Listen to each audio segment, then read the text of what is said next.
வணக்கம் இளவரசன், கடலூர்ல இருந்து இணைஞ்சிருக்கீங்க. யாருக்காக பேச போறீங்க? பொண்ணுக்காக பேசுறேன் மேடம். உங்க பொண்ணோட டீடைல்ஸ்லாம் கொடுங்க sir.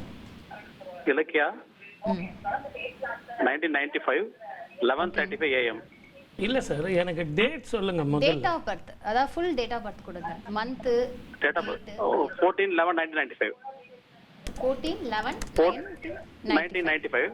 Time sir 11:35 AM. 11:35 AM. இந்த குழந்தை எங்க இருக்கா? 14 கடலூர். கடலூர். இந்த பெண்ணோட நட்சத்திரம் வந்து பூச நட்சத்திரம், கடகராசி. கரெக்டா? Correct sir. லக்னம் வந்து மகர லக்னம். Correct sir. யார் உங்களுக்கு இந்த குழந்தை என்ன வேணும்? உங்க பொண்ணு சார். பொண்ணு. உங்க மகள். திருமண வாழ்க்கை எப்படிப்பட்ட எதிர்காலம் அமையும்? உடல் ஆரோக்கியம் கொஞ்சம் பாதிக்குது. நல்ல வாழ்க்கை வருமா? எதிர்காலம் நல்லா இருக்குமா? இந்த எதிர்வரும் குரு பயிற்சியாவது இவளுக்கு சாதகமா இருக்குமா? வருமானங்கள் கூடுமா? இப்படின்னு பல கேள்வியை மனசுக்குள்ள வச்சுக்கிட்டு இருக்கீங்க.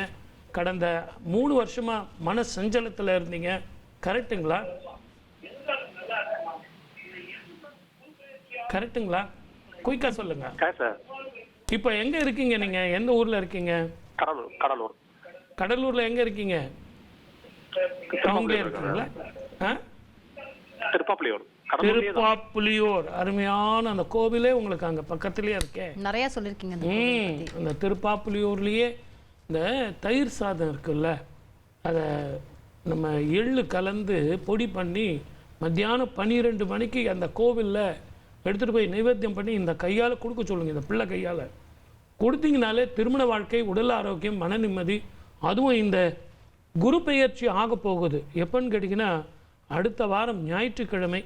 இந்த அம்மா எப்படியும் கேள்வி நிறைய கேட்பாங்க. அதனால் அது சார் அப்போ சொல்லுங்கள் சார், இப்போ சொல்லாதீங்கன்னுவாங்க. அதனால் ஞாயிற்றுக்கிழமை அன்னைக்கு குரு பெயர்ச்சி வரப்போகிற இந்த ஸ்திதி இந்த பெண்ணுக்கு சாதகமாக இருக்கும். கெட்டி மேளம் கொட்டும். நான் சொன்னதை ஒரு முறை செஞ்சுட்டு வாங்க. வாழ்க வளமுடன். All the best.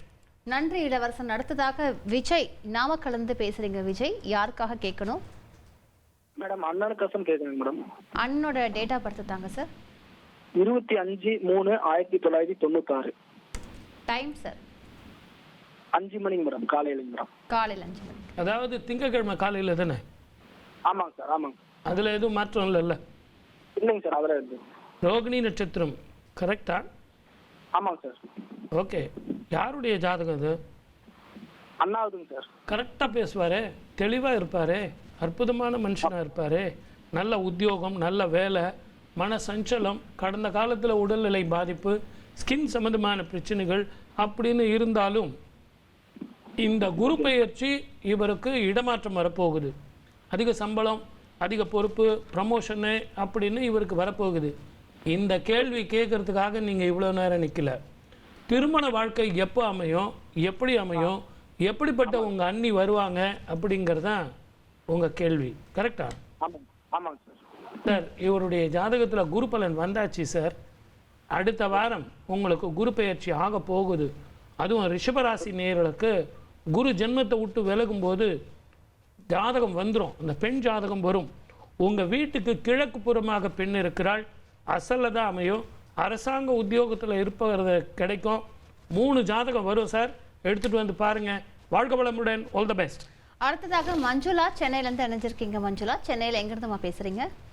சென்னையில மின்ட்ல இருந்து பேசுறேன் மேடம். வணக்கம். யாருக்காக பேச போறீங்கம்மா? மகனுக்காக பேசணும் சார். மேடம் லைன்ல தான் இருக்காங்க சார். நீங்க உங்க டேட் ஆஃப் பர்த் கொடுங்க மகனோடது. 19/11/2004 மேடம். எத்தனை மணிக்குமா? வெள்ளிக்கிழமை விடிய காலமே 2:37 சார். என்ன சூப்பராக சொன்னீங்க. இந்த மாதிரி சொன்னீங்கன்னா எனக்கு எவ்வளோ ஈஸி ஒர்க்கு தெரியுங்களா? ஏன்னா எனக்கு இந்த விடியற் காலையில் என்னும்போது எனக்கு கொஞ்சம் பயம். முகத்தில் ஒரு அடிப்பட்ட தழும்போ, மருவோ, மச்சமோ, அகலமான நெற்றி, பெரிய பெரிய கண்ணு, மிக தெளிவாக பேசக்கூடியவன். 2 சமாச்சாரம். எப்படிப்பட்ட வேலை, எப்படிப்பட்ட எதிர்காலம், எப்படிப்பட்ட வாழ்க்கை அமையும், இதுதான் உங்கள் கேள்வி. சார் சொன்னாதான் படிக்கிறான், இல்லைன்னா படிக்கவே மாட்டேங்கிறான். இவன் கூட போராடவே என் முடியல, என் உடம்பு பாடாக படுத்திக்கிட்டு இருக்கு, எனக்கு ஒரு நிம்மதி கொடுங்க சார். இதுதான் உங்கள் கேள்வி. சார் ஒரு நிமிஷம் சார். இவனுக்கு இப்ப எப்படி படிச்சு முடிச்சோடனே ஜாப் கிடைக்குங்களா சார்? இவன் இங்கேயே இருப்பானா சார், இல்ல ஃபாரின் போவானா சார்? ஃபாரின் போயிடுவாம்மா, இருக்க மாட்டான், கிளம்பிடுவான். படிக்கிறதுக்காக முதல்ல போவான். அதுக்கப்புறம் வேலை அங்கேயே கிடைச்சிடும். கல்யாணம் பண்ணின்னு அங்கேயே செட்டில் ஆகிடுவான். இவனது ஜாதகத்தில் 16 வருஷம் வெளிநாட்டில் இருக்கக்கூடிய யோகம் உண்டு. ஆனால் நீங்கள் செய்ய வேண்டியது என்னென்னா, மின்ட்டில் தானேம்மா இருக்கீங்க? ஆமாங்க சார். மின்ட்டு பக்கத்துலேயே ஒரு வெங்கடேச பெருமாள் கோவில், பழைய கோவில் ஒன்று இருக்குது, என்எஸ்சி போஸ் ரோட்டில், தெரியுமா? தெரியலீங்களே சார். போயிருக்கீங்களா? தெரியல எனக்கு. உள்ள குளமும் இருக்குது. என்எஸ்சி போஸில் போய் குளத்தோட இருக்க கோயில் இருக்குது. அவ்வளோ புராதனமான பழைய கோவில். அந்த கோவிலுக்கு இவனை எடுத்துகிட்டு போய் நிறுத்தி வைங்க. அங்கே போயிட்டு சுவாமிக்கு வந்து தீபம் ஏற்றி நல்லெண்ணெய் வாங்கி கொடுங்க. மூல கருவறையில் தீபம் போட்டு நல்லெண்ணெய் ஒரு வாரத்துக்கு தேவையான எண்ணெய் வாங்கி கொடுங்க.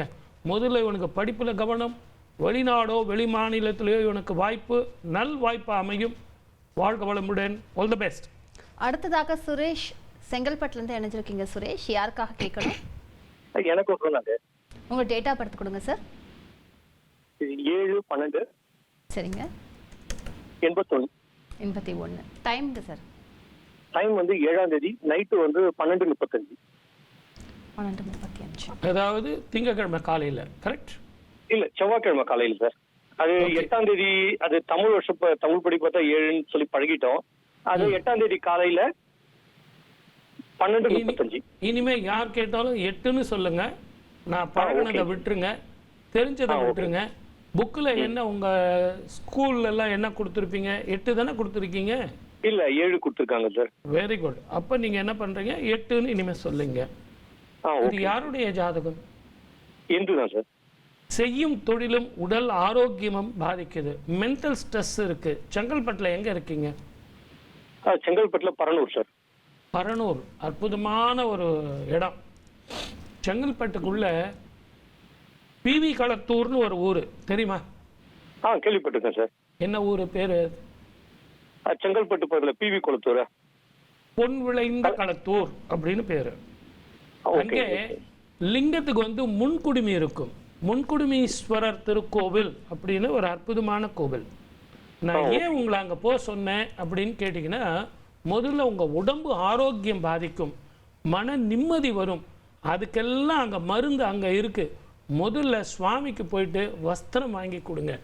9க்கு 5 வஸ்திரம் வாங்கி கொடுத்து, எதிர்வரும் அக்னி நட்சத்திரத்துக்கு இளநீரால் அபிஷேகம் செய்யறதுக்கு சுவாமிக்கு வாங்கி கொடுங்க. சுவாமியினுடைய திரேகம் குளிரணும், உங்கள் உடல் ஆரோக்கியம் வரணும், மன நிம்மதி வரணும், வருமானம் வரணும். ஆகவே முன்குடிமீஸ்வரர் திருக்கோவில் பிவி களத்தூர் போயிட்டு வாங்க.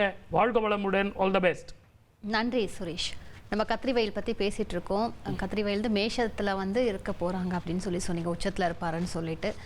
அப்போ அந்த காலகட்டத்தில் அந்த மேச ராசிக்காரங்க வந்து எப்படி இருப்பாங்க சார்? அவங்க ஏதாவது பரிகாரம் ஏதாவது பண்ணணுமா அதுக்கு? மேஷ ராசிக்காரர்கள் மட்டுமே இல்லை, 12 ராசிக்காரர்களும் சுபங்களை சில விஷயங்களில் தடுக்கிறது நல்லது. வாடகை வீடு குடி போகிறது, புது வீடு குடி போகிறது தப்பு இல்லை. ஆனால் அதே நேரத்தில் பெண் பார்க்கறது, நிச்சயதார்த்தம் பண்ணுறது, சீமந்தம், உபநயனம் இதெல்லாம் கூட செய்யலாம். தான தர்மம் ரொம்ப ரொம்ப சிறப்பு. இந்த காலகட்டத்தில் சூரியன் மேஷத்தில் உச்சத்தில் இருக்கும் காலத்தில் நீங்கள் செய்யக்கூடிய தானங்கள் 100 முறை, ஒரு முறை செஞ்சாலே 100 முறை செஞ்ச மாதிரி. அதை நீங்கள் செய்ய வேண்டிய பெரிய தானம் என்ன தெரியுங்களா? நீர் தானம். இந்த கத்திரிவயல். அதனால தான் திருநாவுக்கரசர் என்ன பந்தல் அமைச்சார்? தண்ணீர் பந்தல் அமைச்சார். எங்கே பார்த்தீங்கன்னாலும் திருநாவுக்கரசர் தண்ணீர் பந்தல்னு இருக்கும். அதனால் தயவு செஞ்சு இந்த கத்திரி வைகளில் அக்னி நட்சத்திரத்தை தண்ணீர் பந்தல் வைங்க. உங்கள் பேர் வச்சு வைக்கிறீங்களோ இல்லையோ, தயவு செஞ்சு தண்ணீர் முதல்ல அதில் வைங்க. நிறைய இடத்துல பார்த்தீங்கன்னா வெறும் பானை மட்டும் இருக்கும், உள்ளே தண்ணி இருக்காது. சார் காலையில் தான் சார் தண்ணி வைப்போம். எப்பவும் தண்ணி இருக்கிற மாதிரி வச்சுங்க. அந்த தண்ணீர் பந்தல் மிக மிக ரகசியமானது. நீர் மோர் பானகம், அதே மாதிரி வர்றவங்களுக்கு முடிஞ்ச அளவுக்கு கஞ்சி கொடுத்தா நல்லது. பச்சரிசி கஞ்சி கொடுத்தா நல்லது. ஓகே. கூழ் கொடுத்தா, கேழ்வரகு கூழ் கொடுத்தா ரொம்ப நல்லது. அனைத்துமே வந்து சூட்டை தணிக்கக்கூடிய. ஆமாம், உங்களுக்கு பணம் இருக்குது அப்படின்னா நீங்கள் ஒரு இளநீர் சாப்பிட்றீங்கன்னா பக்கத்தில் ஒருத்தருக்கு இளநீர் வாங்கி கொடுங்க. அப்படி இந்த தானம் மிகப்பெரிய தானம். அதே மாதிரி தாயாருக்கும், அம்பிகைக்கும், சக்திக்கும், துர்க்கைக்கும் முதல்ல இளநீர் அபிஷேகம் பண்ணுங்க. இந்த பூமியில் அவள் குளிர்ந்தால் நாடு குளிரும், மக்கள் குளிர்வார்கள், சந்தோஷமாக குளிர்ச்சியாக இருக்கும். ஆகவே துர்க்கைக்கு வந்து செவ்வாய்க்கிழமையில் வெள்ளிக்கிழமையில் அபிஷேகம் பண்ணது ஒரு இளநீர் வாங்கி கொடுத்தீங்கன்னா 2 இளநீர் வாங்கி கொடுத்து அபிஷேகம் பண்ணுங்க. செய்திகளை உடனுக்குடன் தெரிந்து கொள்ள உடனே சப்ஸ்கிரைப் பண்ணுங்க.